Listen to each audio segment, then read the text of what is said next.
من يهده الله فلا مضل له ومن يضلله فلا هادي له ونشهد أن لا إله إلا الله وحده لا شريك له ونشهد أن سيدنا ونبينا ومولانا محمدا عبده ورسوله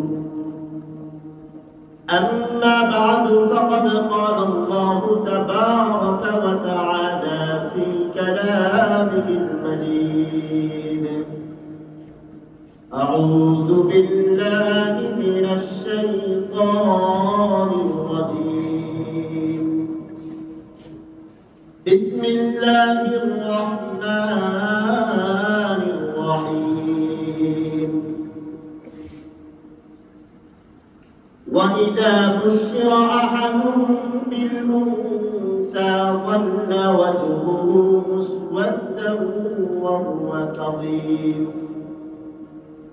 يتوارى من القوم من سوء ما بشر به أيمسكه على هون أم يدسه في التراب ألا ساء ما يحكمون وقال النبي صلى الله عليه وسلم الجنة تحت أقدام الأمهات أو كما قال عليه الصلاة والسلام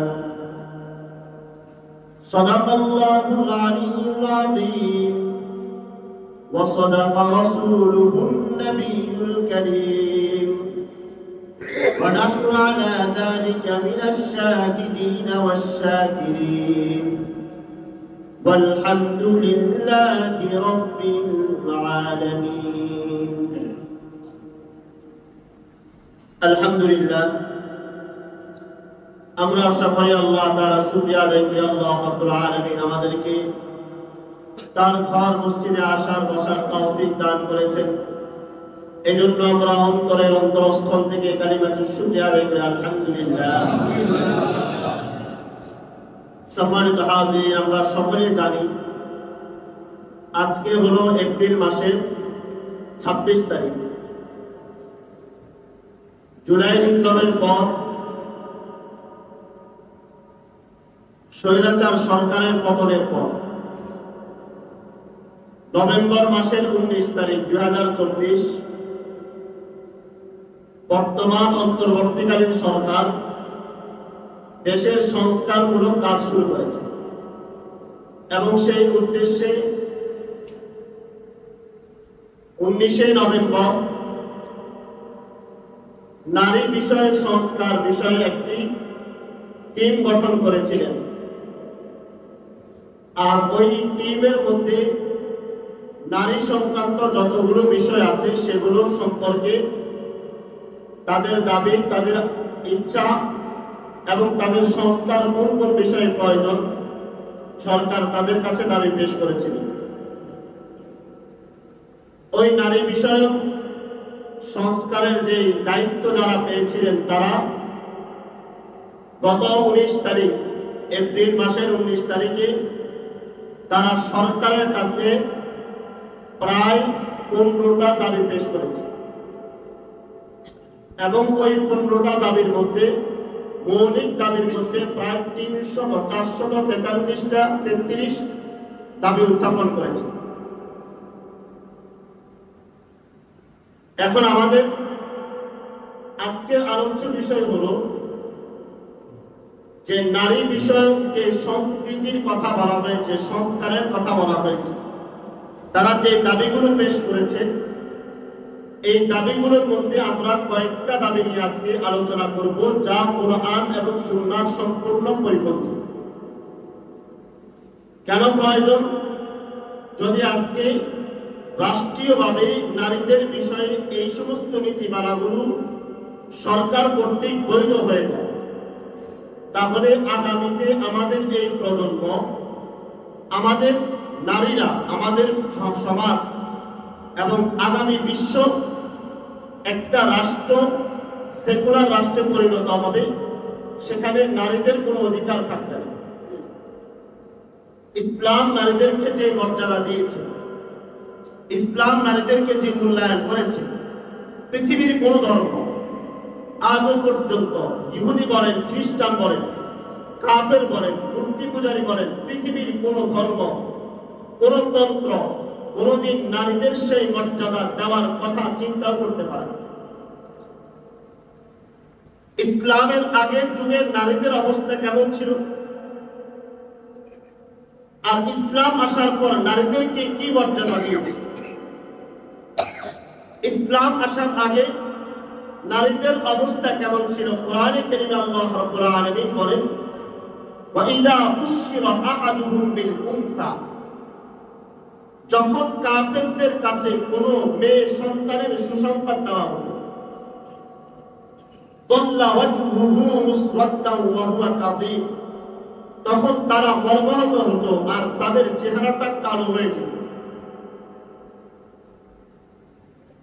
ইয়াতাওয়ারা মিনাল কওমি মিন সুই মা বুশিরা বিহি আয়ুমসিকুহু আলা হুনিন আম ইয়াদুসসুহু ফিত তুরাব, মেয়ের সুসংবাদ দেওয়ার পর তাদের অবস্থা দুটা হতো, যে সমাজের মানুষের কাছে তাদের চেহারা কিভাবে দেখাবে। এখন এই সন্তানকে রাখবে নাকি মাটিতে পুঁতে ফেলবে, এটাই দুইটা অপশন ছিল তাদের কাছে। আল্লাহ তাআলা বলেন, আলা সাআ মা ইয়াহকুমুন, তাদের এই বিচার ব্যবস্থা, এই নিয়ম কতই না জঘন্য ছিল। এটা হলো ইসলাম আসার আগে কাফেরদের, যাদেরকে আমরা আজকের বর্তমান আধুনিক যুগে, আধুনিক বিশ্বের মডার্ন মানুষ মনে করি, সাদা চামড়ার মানুষ মনে করি, সভ্য জাতি যাদেরকে মনে করি, তাদের অবস্থা ছিল কোরআনে কারীমে আল্লাহ তাআলা বলেছেন। খ্রিস্টান জাতির কাছে একজন নারী যদি ঋতুবতী হয়ে যেত, তার যদি মাসিক শুরু হতো, তখন ওই খ্রিস্টান ধর্মের নিয়ম, ইহুদি ধর্মের নিয়ম ছিল নারীদেরকে ঘর থেকে আলাদা বের করে দিত আর নারীদেরকে একটা ঝুঁকির ভিতরে রেখে দিত। ওখানে তারা ওই অবস্থায় তাদের জীবন কাটাতে হতো, খাওয়া দাওয়ার ব্যবস্থা তাদের পর্যন্ত পৌঁছত। এটা হলো ইহুদি ধর্মের নীতি। খ্রিস্টান ধর্ম, তাদের নীতি ছিল নারীরা যখন অসুস্থ হবে, আল্লাহ প্রদত্ত রোগ যখন তাদের মধ্যে আসবে, তখন ওই সময় তাদের কষ্ট হলেও তাদের সাথে মেলামেশা করা বাধ্য ছিল। এছাড়া অন্যান্য আরো ধর্মের আলোচনা আমরা সামনে সপ্তাহে করি। ইসলাম আসার আগে নারীদের অবস্থা এমন ছিল, একজন নারী রাস্তা দিয়ে হেঁটে যাচ্ছে আর জাহিলি যুগের লোকেরা চ্যালেঞ্জ করতো যে এই মেয়ের গর্ভে যে সন্তান আছে, ছেলে নাকি মেয়ে, দুজন প্রতিযোগিতা করতো আর ওই পেটটা কেটে সাথে সাথে সন্তান ত্যাগ করত। ইসলাম আসার আগে নারীদেরকে একটা ভোগের পাত্র মনে করা হতো, নারীরা দাস দাসী হিসেবে পরিণত হয়েছিল, নারীদের মর্যাদা বলতে কোনো কিছুই ছিল না। পুরুষ তার মনের চাহিদা পূরণের জন্য নারীদেরকে ব্যবহার করত। ইসলাম আসার পরে নারীদেরকে আল জান্নাতু তাহতা আকদামিল উম্মাহাত, নারীকে মা হিসেবেও অধিকার দিয়েছে। ইসলাম আসার পরে নারীকে সন্তান হিসেবে অধিকার দিয়েছে। ইসলাম আসার পরে নারীকে একজন বোন হিসেবে অধিকার দিয়েছে। তো নারী সংস্কার কমিশন যে গঠন করা হলো, তারা সরকারের কাছে যে দাবিগুলো পেশ করল, এই দাবিগুলোর মধ্যে কয়েকটা দাবি, 10টা দাবি নিয়ে আমরা আলোচনা করব। তাদের যে নীতিমালাগুলো রয়েছে তার মধ্যে তারা সর্বপ্রথম দাবি করেছে সংসদে নারীর প্রতিনিধিত্ব বৃদ্ধি করা। অর্থাৎ সংসদ এখন বর্তমানে 300 আসনের রয়েছে, আরো 300 আসন বাড়িয়ে নারীদেরকে অর্ধেক করে সংসদে তাদেরকেও সেখানে নেতৃত্ব দেওয়ার অধিকার দেওয়া।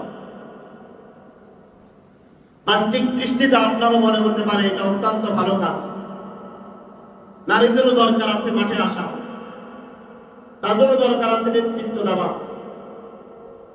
কিন্তু আল্লাহ রাব্বুল আলামিনের বিধান, হযরত সুলাইমান আলাইহিস সালাম যখন রানী বিলকিসের রাজত্ব সম্পর্কে জানলেন, এবং তখন নারী বিলকিসকে সুলাইমান আলাইহিস সালাম তার দরবারে এসে বললেন, তুমি আত্মসমর্পণ করো। এবং রানী বিলকিসের সেই রাজত্ব সুলাইমান আলাইহিস সালাম চিরদিনের জন্য শেষ করে দিয়েছেন। আল্লাহ রাসূল সাল্লাল্লাহু আলাইহি ওয়াসাল্লাম বুখারী শরীফের হাদিসের মধ্যে আসছে, লা ইউফলিহা কওমুন ওয়াল্লাহু আমারাহুম ইমরাতান, সেই জাতি কোনদিন পর্যন্ত সফল হতে পারে না যে জাতির নেতৃত্ব দেন, যে জাতির প্রধানমন্ত্রী থাকে একজন নারী। বুখারী শরীফের হাদিস, লা ইউফলিহা কওমুন, ওই জাতি কোনদিন তারা সফল অর্জন করতে পারে না, সফলতা তারা কখনো পেতে পারে না। নারী নেতৃত্ব ইসলামে সম্পূর্ণ হারাম, সম্পূর্ণ হারাম। কারণ নারীদেরকে আল্লাহ তাআলা সৃষ্টি করেছেন ঘরের কাজের জন্য, পুরুষকে সৃষ্টি করেছেন নেতৃত্ব দেওয়ার জন্য, ইমামতের দায়িত্ব পালন করার জন্য, চেয়ারম্যানের দায়িত্ব পালন করার জন্য। নারীকে আল্লাহ তাআলা সৃষ্টি করেছেন সন্তান জন্ম দেওয়ার জন্য। নারীকে আল্লাহ তাআলা সৃষ্টি করেছেন তারা সন্তান প্রতিপালন করবে, ঘর, আত্মীয় স্বজন, পরিবারের জন্য তারা আশীর্বাদ, এরা ঘরে কাজ করবে আর পুরুষরা বাহিরে কাজ করবে। সেই জায়গায় যদি আমরা নারী নেতৃত্বকে, নারীর হাতে ক্ষমতা তুলে দিই, তাহলে ওই জাতি, ওই সমাজ কোনোদিন ওই উন্নতি করার চিন্তাও করতে পারে। আপনি বলতে পারেন, তাহলে বিগত 27 বছর পর্যন্ত আমরা দেখেছি এই দেশে অনেক উন্নতি হয়েছে। যে গণতন্ত্রের দোহাই দিয়ে নারী পুরুষের সমান অধিকারের কথা আমেরিকা আমাদেরকে জানায়। আমেরিকা তৈরি হয়েছে 218 বছর চলতেছে। কত? 218 বছর আমেরিকা তৈরি হয়েছে। আমেরিকা একটা রাষ্ট্র, এটা তৈরি হয়েছে, এটা আগে থেকে ছিল না। 218 বছরের মধ্যে প্রায় 47 জন প্রধানমন্ত্রী গিয়েছে। সর্বশেষ প্রধানমন্ত্রী ডোনাল্ড ট্রাম্প, তার ক্ষমতাকালীন থেকে আজ থেকে 1 থেকে নিয়ে আজ 47 পর্যন্ত একটা নারীকে তারা নারী নেতৃত্বের অধিকার দেয়। গণতন্ত্রের দোহাই দিয়ে আমরা বিগত 27 বছর পর্যন্ত, খালেদা এসেছেন, শেখ হাসিনা এসেছেন, 17 বছর পর্যন্ত শেখ হাসিনা একা দাঁড়ে রাজনীতি করে গিয়েছে। তার আগে প্রধানমন্ত্রী শেখ হাসিনার আগে খালেদা জিয়া রাজনীতি করে গিয়েছে। আমরা 27 বছর পর্যন্ত যাদেরকে ক্ষমতা দিয়েছি, যাদেরকে নেতৃত্ব দিয়েছে, আজকে সেই দলের সেই চারাচামুন্ডা এসে বলে নারী নেতৃত্বের, নারীদেরকে অধিকার দিতে হবে, তাদেরকে সংসদে সিট দিতে হবে। তার দোহাই দিয়ে, গণতন্ত্রের দোহাই দিয়ে, যে গণতন্ত্রের আবিষ্কারক হলো, প্রভু হলো আমেরিকা। যে আমেরিকা দীর্ঘ 47টা প্রধানমন্ত্রী গিয়েছে। হিলারি ক্লিনটন ক্ষমতার দিক থেকে এগিয়েছিল, ভোটের দিক থেকে এগিয়েছিল, কিন্তু তারা ক্ষমতা দেয় নাই। তাহলে কোন দেশে এসে আজকে আপনি বলেন নারী নেতৃত্ব দরকার, নারীদেরকে অধিকার দেওয়া হয় না? 27 বছর পর্যন্ত তো আমরা তাদেরকে অধিকার দিয়েছি। এর মানে হলো এই সমাজের মধ্যে নারী নেতৃত্ব নয়, বরং নারীদেরকে রাস্তায় বের করে এনে ইউরোপ আমেরিকার মতো আমাদের সন্তানদেরকে, আমাদের মা বোনদেরকে এদের চরিত্র হরণ করার জন্য আর এদের মান ইজ্জত নষ্ট করার জন্য, নারীদেরকে ভোগের বস্তু বানানোর জন্য তারা পায়তারা চালাচ্ছে। আল্লাহ রাসূল সাল্লাল্লাহু আলাইহি ওয়াসাল্লাম বলেন, যেদিন নারীরা নেতৃত্ব দিতে শুরু করবে, ওই দিন তোমরা কিয়ামতের অপেক্ষায় থাকো। নারীরা যখন নেতৃত্ব দেওয়া শুরু করবে, কিয়ামতের অপেক্ষায় থাকতে শুরু করো। এজন্য তারা সর্বপ্রথম যে দাবি পেশ করেছে, নারীদের প্রতিনিধি সংসদের মধ্যে বৃদ্ধি করতে হবে। এটা ইসলাম, কোরআন, হাদিসের সাথে সম্পূর্ণ সাংঘর্ষিক। এবং যে গণতন্ত্রের দোহাই দিয়ে আসতেছে, ওই গণতন্ত্রের প্রভুদের কাছেও এটা আজ পর্যন্ত গ্রহণযোগ্য হয়নি। দ্বিতীয় নাম্বার, তারা যে দাবি পেশ করেছিল নারী সংস্কার নীতিমালা, বিবাহের ক্ষেত্রে নারী নিজের সিদ্ধান্ত নিজেই নিতে পারবে, এটাও একটা কুফরি এবং অনৈতিক একটা দাবি তারা সরকারের কাছে পেশ করেছে। কোরআনে কারীমে আল্লাহ রাব্বুল আলামিন বলেন, ওয়া ইযা তাল্লাকতুমুন নিসাআ ফাবালাগনা আজরাহুন্না ফালা তা'দুলুহুন্না আন ইয়ানকিহনা আযওয়াজাহুন্না ইযা তারাদাw বাইনাহুম বিল মা'রুফ নারী আর পুরুষের সাথে যদি কোনো কারণে সম্পর্ক বিচ্ছিন্ন হয়ে যায়, আর ওরা ইদ্যত পালন করার পর আল্লাহ রাব্বুল আলামিন কর্তৃক ওই নারী এবং পুরুষকে অধিকার দিয়েছে, বালেগ পুরুষ এবং নারীকে অধিকার দিয়েছে যে তারা উভয়জন নিজেদের সন্তুষ্টে বিবাহ করতে পারবে। হাদিসের মধ্যে আল্লাহ রাসূল বলেন যে যদি কুমারী মেয়ে হয় তার অভিভাবক ছাড়া তার বিবাহ হবে না। বুখারী শরীফের হাদিসের মধ্যে আল্লাহ রাসূল বলেন আইয়ুমা ইমরাআত নাকাহাত নাফসাহা বিগাইরি ইذن ওয়ালিহা ফানিকাহুহা বাতিলুন বাতিলুন বাতিলুন। যে নারী তার অভিভাবক ছাড়া বিবাহ করে তার বিবাহটা বাতিল বাতিল বাতিল। একমাত্র হানাফি মাযহাবে যদি নারী বালেগা হয়, পুরুষ বালেগা হয়, তারা অভিভাবকের সম্মতি ছাড়া বিবাহ করতে পারবে। এরপরও যদি তারা কুফর অনুযায়ী বিবাহ না করে, তাদের অভিভাবকের ক্ষমতা আছে, অধিকার আছে, তারা এই বিবাহকে বিচ্ছিন্ন করে দিতে পারে। যদি এই নিয়ম করা হয় যে নিজের দায়িত্বে নিজে বিবাহ করবে, তাহলে আপনার সন্তান একটাও আর বিবাহের জন্য আপনার অপেক্ষায় থাকবে না। আপনার মেয়ে আর আপনার অপেক্ষায় থাকবে না, আদালতে গিয়ে বিবাহ করে ফেলবে, কাজে অফিসে গিয়ে বিবাহ করবে, সকাল বিকাল স্বামী চেঞ্জ করবে, আপনার করার অধিকার নেই। এজন্য যে নিয়ম নীতি তারা সরকারের কাছে দাবি পেশ করেছে, এটা সম্পূর্ণ কোরআন এবং হাদিসের সাথে সাংঘর্ষিক। তৃতীয় নাম্বার, তারা সরকারের কাছে দাবি পেশ করেছে তালাকের ক্ষেত্রে নারীদেরকে সমান অধিকার দিতে হবে।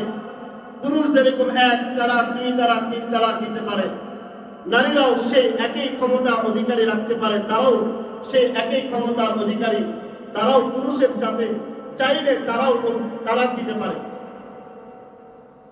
আল্লাহ রাব্বুল আলামিন কোরআনে কারীমের মধ্যে বলেন ফাইন খিফতুম আল্লাহ ইউকিমা হুদুদাল্লাহ ফালা জুনাহা আলাইহিমা ফীমা ইফতাদাবি। হে নারী পুরুষ, তোমরা যদি মনে করো আল্লাহ তাআলার যে সীমা, আল্লাহ তাআলার যে বিধান, স্বামী স্ত্রী সম্পর্কের মধ্যে যে বিধানগুলো আমি আল্লাহ তাআলা দিয়েছি, তোমরা যদি মনে করো তোমরা সেগুলোকে রাখতে পারবে না, তাহলে তোমাদের মধ্যে কোনো সমস্যা নেই, তোমরা আপোষে মীমাংসা করে এই বিবাহ বিচ্ছিন্ন করে দাও। আমাদের কাবিননামার মধ্যে 18 নম্বর অনুচ্ছেদের মধ্যে গিয়ে দেখবেন সেখানে লেখা আছে পুরুষ কর্তৃক নারীকে তালাকের অধিকার দেওয়া হয়েছে কিনা। কাজী সাহেব সেখানে লিখে দেন না, অধিকার দেওয়া হয় নাই। তবে যদি পরিবারে না হয়, শারীরিক কোনো অক্ষমতা থাকে, স্ত্রীর ভরণ পোষণ না দেওয়া হয় এবং স্ত্রীর সাথে খারাপ ব্যবহার করে, তাহলে তাকে বিবাহের তালাকের অনুমতি দেওয়া হয়েছে।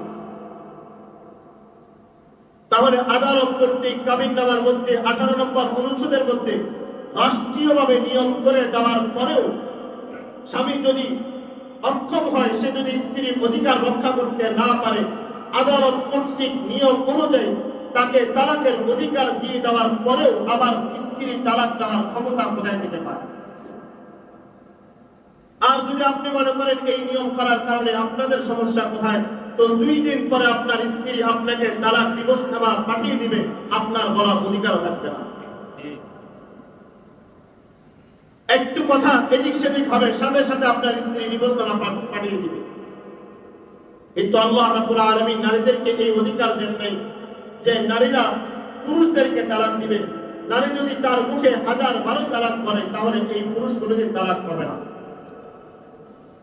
সর্বোচ্চ নারী আদালতে গিয়ে সেখানে খোলা তথা নিজের অধিকার রক্ষার জন্য 18 নম্বর অনুচ্ছেদ অনুযায়ী সে তার ডিভোর্সনামা নিতে পারে। এই জন্য যে দাবি তারা সরকারের কাছে পেশ করেছে, এটা সম্পূর্ণ কোরআন হাদিস সাংঘর্ষিক। 4 নম্বর দাবি তারা পেশ করেছে উত্তরাধিকারী সম্পত্তিতে সমান সমান অধিকার দিতে হবে। অর্থাৎ কোরআনে কারীমের সূরা নিসা 11 নম্বর আয়াত আল্লাহ তাআলা বলেন ইউসিকুমুল্লাহ ফি আওলাদিকুম লিয-যাকারি মিসলু হাদ্দিল উনসায়াইন। পুরুষরা পাবে 2 অংশ, নারীরা পাবে 1 অংশ। নারীরা আজকের নারীবাদী যারা সরকারের কাছে দাবি পেশ করেছে, সুশীল সমাজ যারা বলে নারী পুরুষের সমান অধিকার, তাদের কথা হলো নারীদেরকেও সমান অধিকার 50-50 দিতে হবে। আপনারা আমার কাছে মনে হয় এই নিয়ম তো অত্যন্ত সুন্দর, সমান অধিকার দেওয়া দরকার। পুরুষের যে অধিকার, নারীরও একই অধিকার থাকা দরকার। ইসলাম পুরুষের উপর প্রাধান্য বেশি দিয়েছে, নারীর উপর জুলুম করেছে। সমষ্টিগতভাবে হিসাব দেখেন, একজন বাবার দায়িত্ব তার সন্তান যখন মেয়ে সন্তান জন্মগ্রহণ করেছে, সন্তান জন্মগ্রহণ করার পর তার বিবাহ দেওয়ার পর্যন্ত এই বাবার নৈতিক দায়িত্ব এই সন্তানের ভরণ পোষণ, তার বাসস্থান, তার শিক্ষা দীক্ষার জন্য সবকিছু খরচ করবে একমাত্র বাবা। আপনার মেয়েকে বিবাহ দিয়েছেন, বিবাহের পর থেকে নিয়ে তার স্বামীর ইন্তেকাল পর্যন্ত অথবা তার শেষ সময় পর্যন্ত স্বামীর দায়িত্ব হলো এই স্ত্রীর তার ভরণ পোষণ, তার বাসস্থানের ব্যবস্থা করা, তার শারীরিক মানসিক সমস্ত চাহিদাগুলো পূরণ করা স্বামীর দায়িত্ব। তৃতীয় নাম্বার, স্বামীর ইন্তেকালের পরে অথবা ডিভোর্স হয়ে যাওয়ার পরে এই নারীর অধিকার সন্তানের উপর, তার সন্তান ছেলের উপর দায়িত্ব হলো এই নারীকে তার ইন্তেকাল পর্যন্ত তার মায়ের ভরণ পোষণ দেওয়া। এর বিপরীত পুরুষকে আল্লাহ তাআলা আপনার সন্তান জন্মগ্রহণ করার পর বালেগ হওয়া পর্যন্ত আপনার দায়িত্ব এই সন্তানের ভরণ পোষণ দেওয়া, তার শিক্ষা দীক্ষা অর্জনের ক্ষেত্রে সাহায্য করা। কিন্তু যদি সন্তান বালেগ হয়ে যাওয়ার পর আপনি যদি বলেন আমি তোমাকে চালাতে পারবো না, শরীয়ত আপনাকে কোনোভাবে জোর প্রয়োগ করতে পারবে না। এরপরে দ্বিতীয় নাম্বার দেখি, নারীদেরকে আল্লাহ তাআলা এক ভাগ দিয়েছেন, পুরুষকে দুই ভাগ দিয়েছেন। পুরুষের ক্ষেত্র ব্যাখ্যা অনেক, কিন্তু নারীদের ব্যাখ্যা নাই। বোনের তালাক হয়ে গিয়েছে, ভাইয়ের কাছে আসছে, এই ভাইয়ের কাছে আসার পরে এই বোনের খরচ, বোনকে যতদিন পর্যন্ত বিবাহ দিতে না পারবে ততদিন পর্যন্ত ভাইয়ের দায়িত্ব হলো এই বোনের লালন পালন করা। এজন্য নারীদের ব্যাখ্যা বলতে কোনো কিছু নাই। নারী যে সম্পদ পেয়েছে এটা সম্পূর্ণ তার অধিকার, এখানে স্বামীরও হস্তক্ষেপ করার অধিকার নাই, সন্তানের হস্তক্ষেপ করার অধিকার নাই, এমনকি তার স্বামী, তার বাবারও সেই সম্পদের মধ্যে হস্তক্ষেপ করার অধিকার নাই। এটা হলো স্বামী। যদি বাবা ইন্তেকাল করে তাহলে মেয়ের অধিকার সম্পদ। আপনি বাবা জীবিত আছেন, আপনার ছেলেদের কাছে সম্পদ বন্টন করে দিতে যাচ্ছেন, এই ক্ষেত্রে আপনি নারীকে অর্ধেক দিবেন, এক ভাগ দিবেন, আর পুরুষকে দুই ভাগ দিবেন, এই অধিকার আপনাকে দেওয়া হয় নাই। বাবার জীবদ্দশায় যে সম্পদ বন্টন করা হবে, নারী যদি অর্ধেক পায়, পুরুষ অর্ধেক পাবে। আপনার ছেলেটাকে যদি ইংলিশ মিডিয়ামে পড়ান, আপনার মেয়েটাকে একই সাথে তাকে ইংলিশ মিডিয়ামে পড়ানো, ওটা আপনার নৈতিক দায়িত্ব। আপনার ছেলের জন্য যে পোশাক কিনতেছেন, ওই দামের পোশাক মেয়ের জন্য কিনা, এটা আপনার জন্য দায়িত্ব। শুধুমাত্র ইন্তেকালের পরে সম্পদ ছেলে এক ভাগ, দুই ভাগ পেলে মেয়ে এক ভাগ পাবে। যদি আজকে সমান অধিকারের কথা বলা হয়, তাহলে 5 লক্ষ টাকা মোহরানা দিয়ে যে পুরুষ বিবাহ করে, নারীদের দায়িত্ব এসে যাবে, যেহেতু সমান অধিকার, নারীরাও পুরুষদেরকে অন্তত 2.5 লক্ষ টাকা দিয়ে দিন মোহর দিয়ে তারপরে বিবাহ করা। বিয়ের পর পুরুষ স্ত্রীর ইন্তেকাল পর্যন্ত তার ভরণ পোষণের দায়িত্ব যেরকম পুরুষ নিচ্ছে, যদি সমান অধিকার প্রয়োজন হয় তাহলে সমান অধিকারের নামে নারীরাও পুরুষদেরকে তার ইন্তেকাল পর্যন্ত ভরণ পোষণের দায়িত্ব বাস্তবায়ন করতে হবে। যদি আজকে সমান অধিকারের কথা বলা হয়, 10 বছর সন্তান ছেলের জন্য যে পোশাক কেনা হয়, 18 বছরের মেয়ের জন্য একই দামের একই সমান সমান পোশাক কিনতে হবে, কম বেশ করা যাবে না, সমান সমান কিনতে হবে, তাহলে সমান অধিকার রক্ষা হবে। যদি আজকে আপনি বলেন সমান অধিকার প্রয়োজন, তাহলে পুরুষ যেরকম রাস্তাঘাটে কাজ করে, সে যেরকম কুলিগিরি করে, ওই পুরুষ যেরকম ডাস্টবিনে নেমে নেমে কাজ করে, যেরকম ক্ষেত খামারে কাজ করে, নারীদেরকে একই সাথে একই কাজ পুরুষের সাথে মাঠে গিয়ে করতে হবে। এজন্য ইসলাম বলে নারীদের সমান অধিকার নয়, ন্যায্য অধিকার দেওয়া হোক। এদেশের প্রধানমন্ত্রীর টাকা যদি, বেতন যদি 40,000 হয়, তাহলে সমান অধিকার বাস্তবায়ন করতে হলে একই সাথে গার্মেন্টসের যে মেয়েটা কাজ করে, সেও একজন নারী। সমান অধিকার রক্ষা করতে হলে ওই 40,000 প্রধানমন্ত্রীর যে দাম, একই সাথে এই নারীর তারও বেতন 40,000 টাকা ধার্য করতে হবে, তাহলে সমান অধিকার রক্ষা হবে। ইসলাম সমান অধিকারের কথা বলে না, ইসলাম ন্যায্য অধিকারের কথা বলে।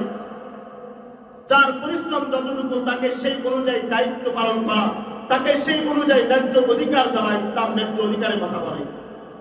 এজন্য সমান সমান অধিকার যে স্লোগান দেওয়া হয়, মুখোশ দেখতে সুন্দর দেখাতে গেলেও এর অভ্যন্তরীণ রয়েছে ষড়যন্ত্রমূলক এক চক্রান্ত, যে পুরুষদের যে অধিকার নারীরাও সে একই অধিকার অর্জন করবে, তাহলে নারীরা যে সন্তান গর্ভে ধারণ করতেছে পুরুষকেও সেই দায়িত্ব গ্রহণ করতে হবে।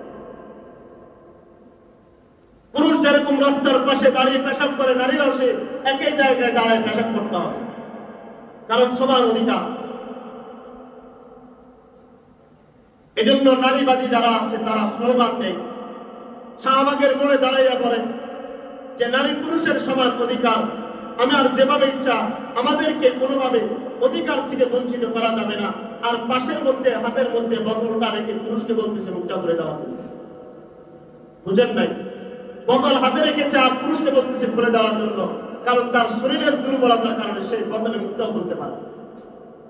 আল্লাহ রাব্বুল আলামিন বলেন, আর রিজালু কাওয়ামুনা আলান নিসা, অবশ্যই আল্লাহ তাআলা পুরুষকে শক্তিশালী করেছেন, নারীদেরকে আল্লাহ তাআলা দুর্বল বানিয়েছেন।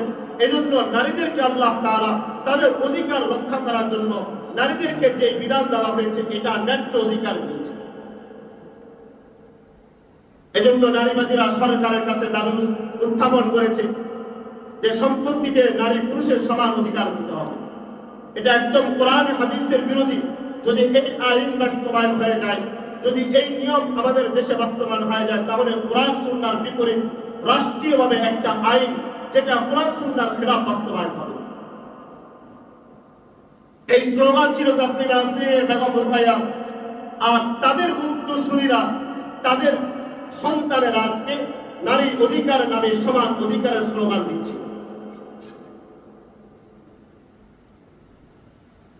পঞ্চম নাম্বার তারা দাবি পেশ করেছে, সংস্কার চলছে, এই জন্য নারীদেরও সংস্কারের প্রয়োজন। তারা দাবি পেশ করেছে বাল্য বিবাহ এবং বিবাহ, বহু বিবাহ রোধ করা, একাধিক বিবাহ রোধ করতে হবে। আজকে বাল্য বিবাহ বলতে কি বোঝানো হয়? আপনার মেয়ে ক্লাস 8 উঠার আগ পর্যন্ত, 18 বছর উঠার আগ পর্যন্ত ছেলের সাথে রিলেশন করতে পারবে, তার সাথে গিয়ে পার্কে গিয়ে অনৈতিক কাজ করতে পারবে, ছেলে আর মেয়ে একসাথে অনৈতিক কাজ করতে পারবে, ভিডিও কলে খারাপ কাজ করতে পারবে, সেখানে কোনো ধরনের বাধা নেই। কিন্তু যখন আপনি 18 বছর আগে সন্তানকে বিবাহ দিতে যাবেন, তখনই বলবে বাল্য বিবাহ। এই কারণে নারীদের অধিকার হরণ করা হচ্ছে। তারা স্লোগান দিবে যে বাল্য বিবাহের কারণে নারীদের শারীরিক ক্ষমতা নষ্ট হয়। যদি বাল্য বিবাহের কারণে আমাদের নবী সাল্লাল্লাহু আলাইহি ওয়াসাল্লামের উপর অপবাদ দেওয়া হয় যে নবীজি হযরত আয়েশা সিদ্দিকাকে 9 বছরে বিবাহ করেছেন, তাহলে একই দোষের অধিকারী, একই দোষী হবে আমাদের এই দেশের যাকে বঙ্গবন্ধু বলা হয় শেখ মুজিবুর রহমান। সে যে বিবাহ করেছেন মেহরুন নিসাকে, যে মহিলাকে বিবাহ করেছেন তাকে 9 বছর বয়সে বিবাহ করেছেন। জীবনে ভুলে দেখেন তাদেরকে কখন বিবাহ হয়েছে। আপনার দাদির ইতিহাস করে দেখেন, বাবার ইতিহাস করে দেখেন,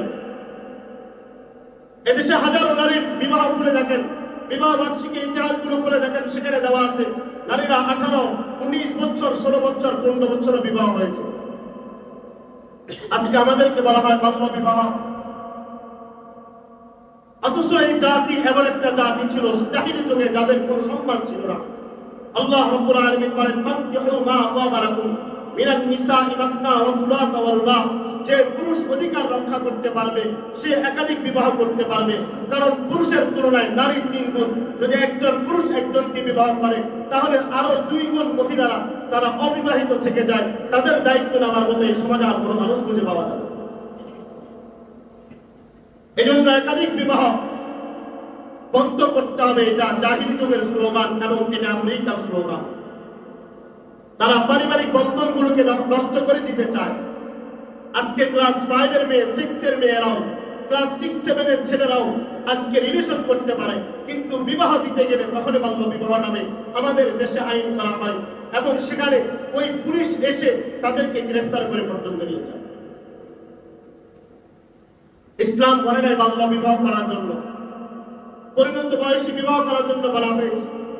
কিন্তু যে মেয়েটা আরেকটা পুরুষের সাথে 16 বছর, 17 বছর যাওয়ার আগে যে মেয়েটা একই সাথে পার্কে গিয়ে খারাপ কাজ করতে পারে, সে বিবাহ করলে কোথায় সমস্যা? এজন্য আসলে বাল্য বিবাহ উদ্দেশ্য নয়, বরং তারা চায় এই যুগের মেয়েরা তারা অনেক পড়াশোনা করবে, উচ্চাঙ্গের শিক্ষা অর্জন করবে। ইসলাম নারীদেরকে বলে তোমরা শিক্ষা অর্জন করো। এমনকি সাহাবায়ে কেরামদের যুগে পুরা সাহাবীদের যতজন সাহাবী ছিল প্রত্যেকেরা ইলমকে যদি জ্ঞানকে যদি এক পাল্লায় রাখা হয়, আম্মা জান হযরত আয়েশা সিদ্দিকার জ্ঞানের পাল্লা আরেক পাল্লায় রাখা হলে বুখারী শরীফের হাদিসের কিতাব এবং কি যুগে যুগে যত মুহাদ্দিস ছিলেন তারা সকলে এই বিষয়ে একমত ছিলেন যে সমস্ত মুহাদ্দিসদের ইলম এক জায়গায় এক পাল্লায় রাখলে আম্মা জান আয়েশা সিদ্দিকার জ্ঞানকে আরেক পাল্লায় রাখলে আম্মা জান আয়েশা সিদ্দিকার জ্ঞান বেশি হবে। তাহলে ইসলাম নারীদেরকে শিক্ষা অর্জনের জন্য উৎসাহ দেয় না, কোথায় পেয়েছে? এই জন্য আমাদের নারীদেরকে এরা বৈবাহিক সম্পর্ককে নষ্ট করে দিতে চায়। এরা চায় আমাদের সমাজের নারীরা যার সাথে ইচ্ছা তার সাথে মেলামেশা করবে, আমার দেহ আমি দিব, যাকে ইচ্ছা তাকে দিব। আপনি বলা এর দৃষ্টান্ত আমরা বিগত কিছুদিন আগে দেখেছি। একটা প্রাইভেট ভার্সিটির একজন পারভেজ নামক ছেলে, তার কোনো দোষ ছিল না, নারীর দিকে কোনো তাকিয়ে হাসেও নাই, এরপরও সরি বলার পরে তার ওই নারীর বয়ফ্রেন্ডরা এসে তাকে হত্যা করেছে, প্রকাশ্য হত্যা করেছে। আপনি এই দেশে বাস করতেছেন, যে এই দেশে একজন ছেলে নারীর কাছে গিয়ে দুর্বলতা প্রকাশ করার পরেও তাকে তার বয়ফ্রেন্ডরা, ওই মেয়ের বয়ফ্রেন্ডরা এসে হত্যা করেছে।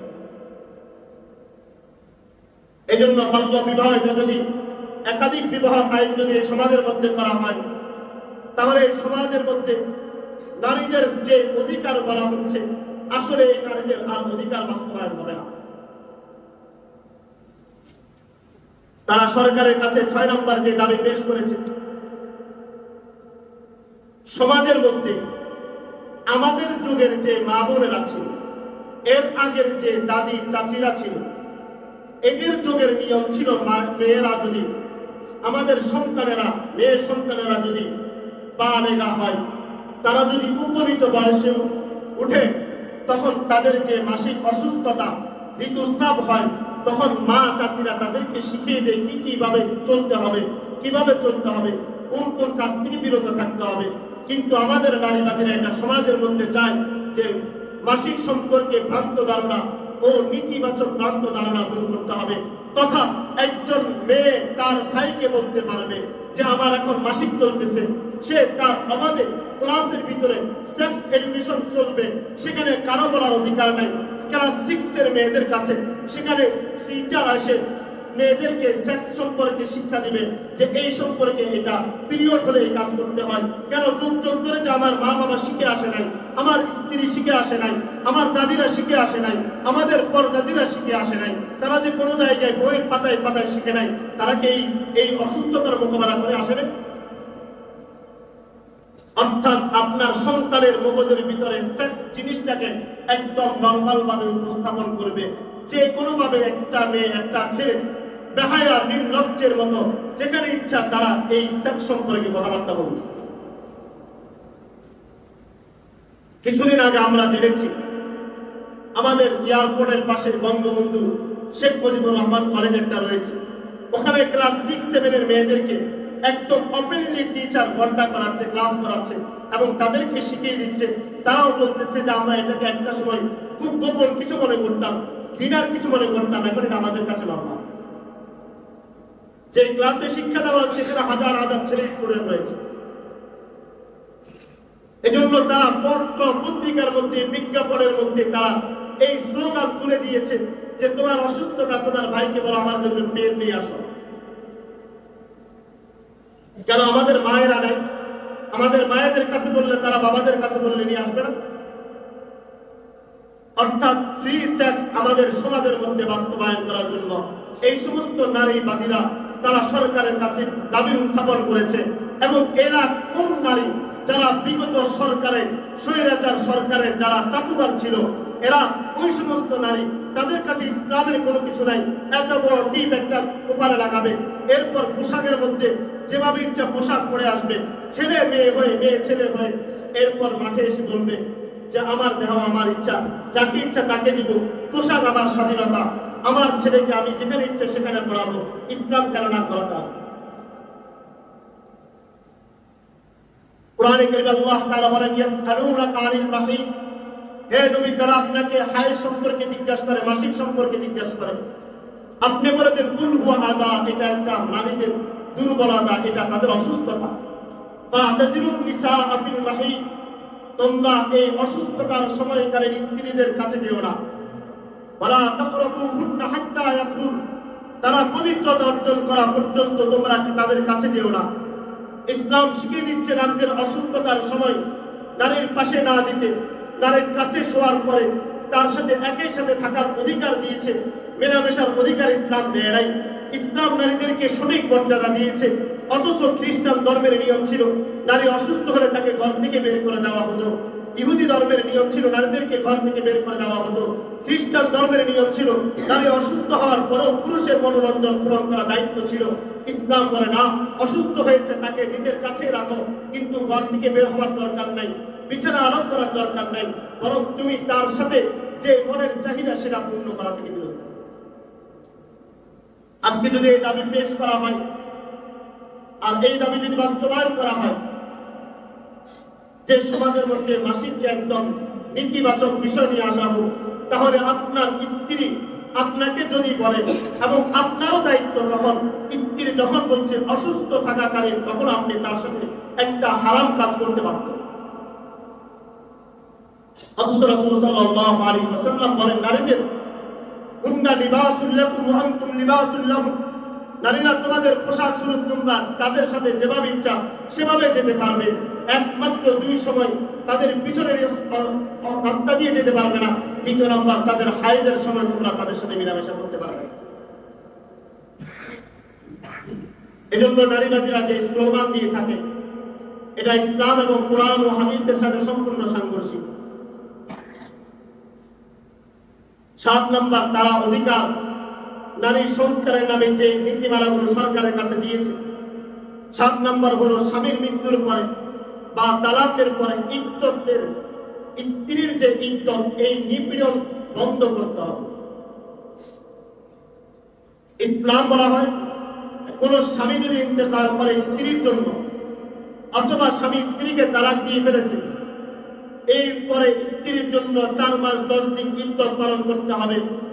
ইসলাম কেন এই কথা বলেছে? কারণ পুরুষের সাথে স্ত্রীর মিলামেশা হওয়ার কারণে পুরুষের শুক্রাণু নারীর রেহেমের মধ্যে চলে যাওয়ার সম্ভাবনা রয়েছে। আর যখন এই নারী 3 বা 4 মাস 10 দিন পর্যন্ত নিজেকে বিরত রাখবে, তখন ওই 4 মাস 10 দিন পর্যন্ত বিরত রাখলে এই নারীর এই শরীরের মধ্যে পুরুষের কোনো শুক্রাণু যে থাকলে সেটা সম্পূর্ণ পরিষ্কার হয়ে যাবে। এরপর নারী বিবাহ করলে ওই পুরুষের সন্তান বলে গণ্য করা হবে।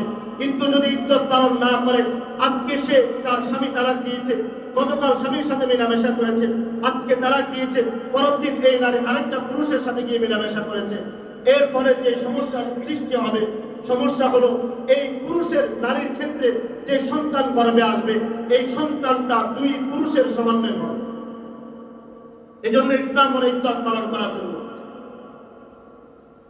কোরআনে কারীমে আল্লাহ রাব্বুল আলামিন বলেন ওয়াল মুতাল্লাকাতু ইয়াতারাব্বাসনা বিআনফুসিহিন্না সালাসাতা কুরু, যে সমস্ত নারীদেরকে তালাক দিয়ে দেওয়া হয়েছে তারা 3 কুরু তথা 3 হাইজ পর্যন্ত অপেক্ষা করবে। কোরআনে অপর আয়াত আল্লাহ তাআলা বলেন ওয়াল্লাযীনা ইউতাওয়াফাউনা মিনকুম ওয়া ইয়াযারুনা আজওয়াজা ইয়াতারাব্বাসনা বিআনফুসিহিন্না আরবাআতা আশহুরিন ওয়া আশরা, যে সমস্ত নারীদের স্বামী ইন্তেকাল করেছে তারা নিজেদেরকে 4 মাস 10 দিন পর্যন্ত বিরত রাখবে, যাতে করে পুরুষের 2 পুরুষের শুক্রাণু মিলে এই সন্তানটা যারা সন্তান না হয়। কিন্তু আমাদের নারীরা, আজকে নারীবাদীরা স্লোগান তুলেছে যে নারীদেরকে ইদ্দতের নামে তাদেরকে যেই পাশবিকভাবে নির্যাতন করা হয়, এই নির্যাতন বন্ধ করা হোক। এরপর আপনার সন্তান যখন জন্ম নেবে আপনি বলবেন এই সন্তান আমার না, আগের পুরুষের যার সাথে মেলামেশা করেছিল তা। এজন্য ইসলাম যে নীতি দিয়েছে, স্বামী ইন্তেকালের পরে অথবা তালাক হয়ে যাওয়ার পরে স্ত্রীর 4 মাস 10 দিন ইদ্দত পালন করতে হবে, এটা শরীয়তের নিয়ম। যেহেতু শরীয়তের নিয়মের সাথে তাদের দাবি সাংঘর্ষিক, এজন্য কোনো মুসলমান এই দাবি মেনে নিতে পারে না।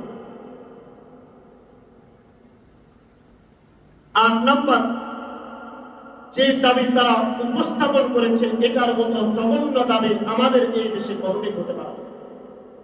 এরা দাবি উপস্থাপন করেছে নারী যৌন কর্মীদেরকে শ্রমিক হিসেবে স্বীকৃতি দেওয়া হবে।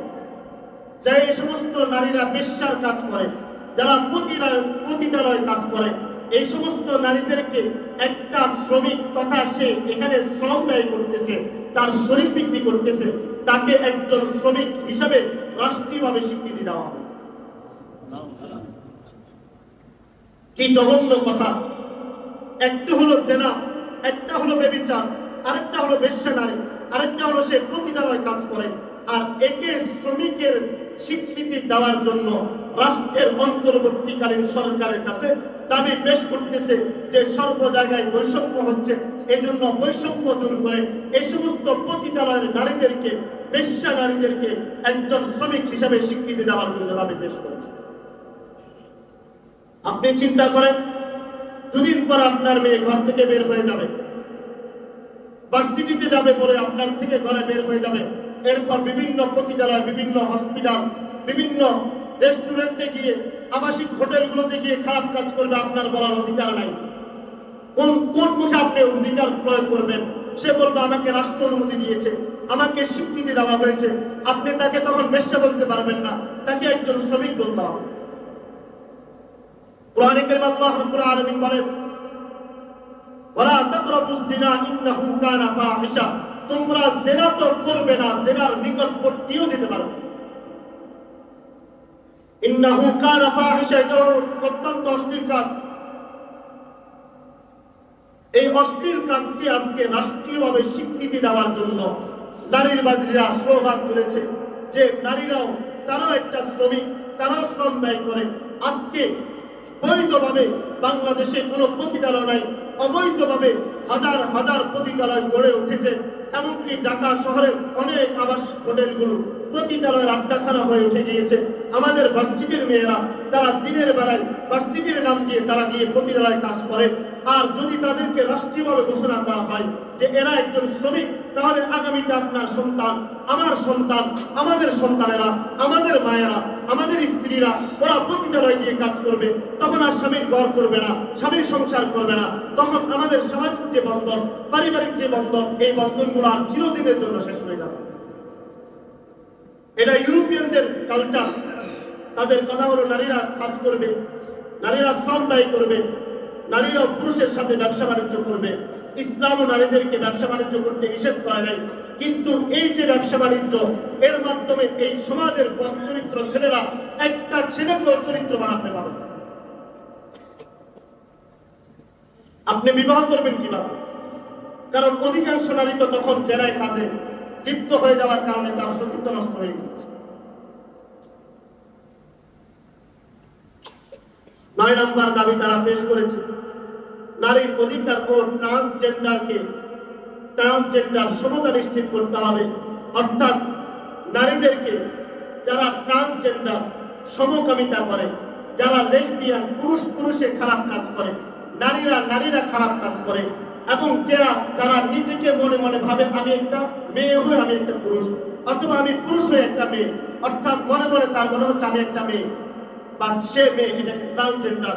অথবা অপারেশনের মাধ্যমে সে তার লিঙ্গ চেঞ্জ করবে, আর এর মাধ্যমে সে আপনার সমাজ থেকে গিয়ে আপনার মেয়ের সাথে, একটা ছেলে তার লিঙ্গ চেঞ্জ করে আপনার মেয়ের সাথে একই ভার্সিটি, একই হোটেলের মধ্যে থাকবে।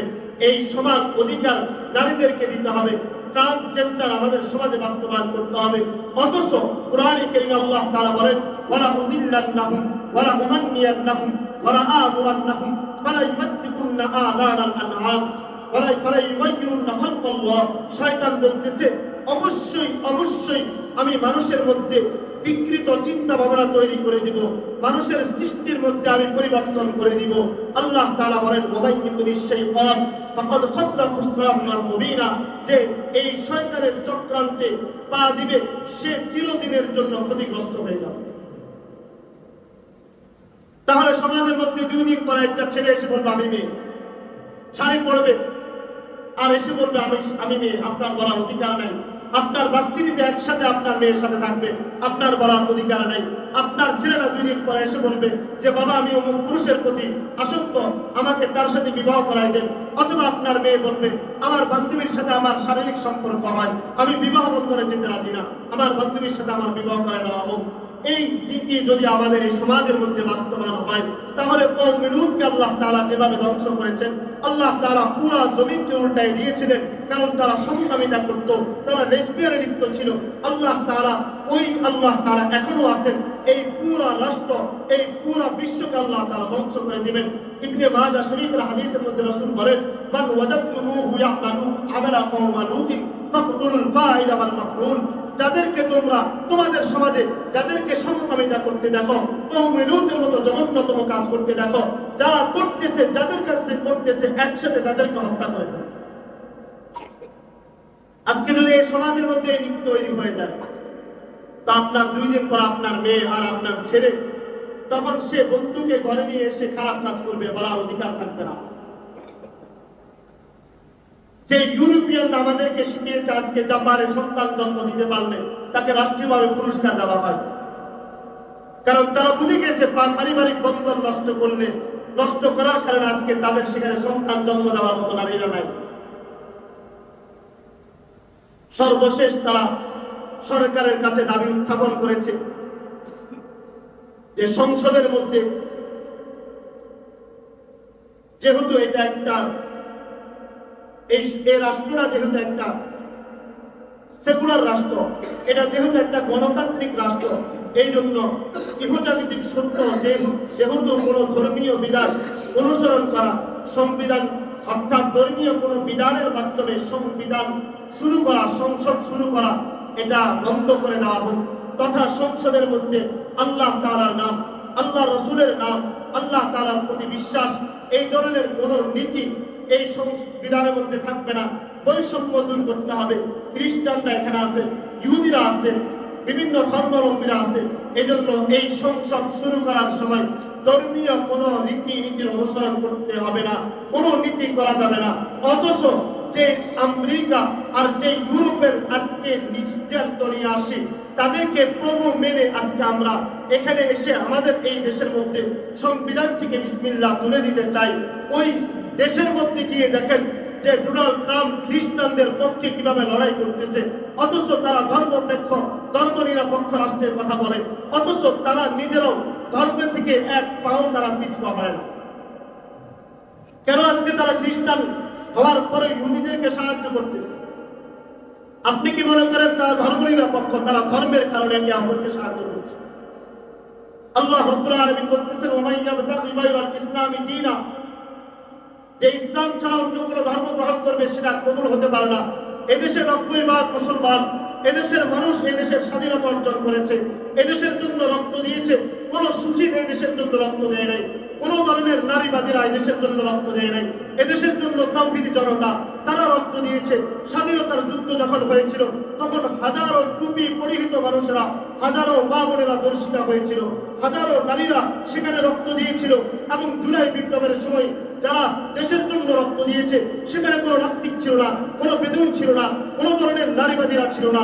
আজকে যারা আমেরিকার এজেন্টকে আমাদের দেশে বাস্তবায়ন করতে চায়, যারা ইউরোপিয়ানদের কালচার আমাদের দেশে বাস্তবায়ন করতে চায়, যারা আজকে আমাদের সমাজের পারিবারিক বন্ধনগুলো নষ্ট করে দিতে চায়, যারা আজকে সংস্কারের নামে, বৈষম্যের নামে আজকে আমাদের নারীদেরকে রাস্তায় বের করে আনতে চায়, যারা আজকে আমাদের নারীদেরকে বলতে চায় তোমরা ভোগের সামগ্রী, তোমরা রাস্তায় বের হবে, তোমাদের সমান অধিকার, তোমরা পুরুষের মতো দাঁড়ায় পেশাব করবে, এই সমস্ত এজেন্ট যদি আমাদের এই দেশে বাস্তবায়ন করতে হয়, যদি করে ফেলে, তাহলে মনে রাখবেন আপনার, আমার আর আগামী প্রজন্মের যে সন্তানেরা, এটা আমাদেরকে কোনোদিন বাবা বড় শিক্ষিত দিবে।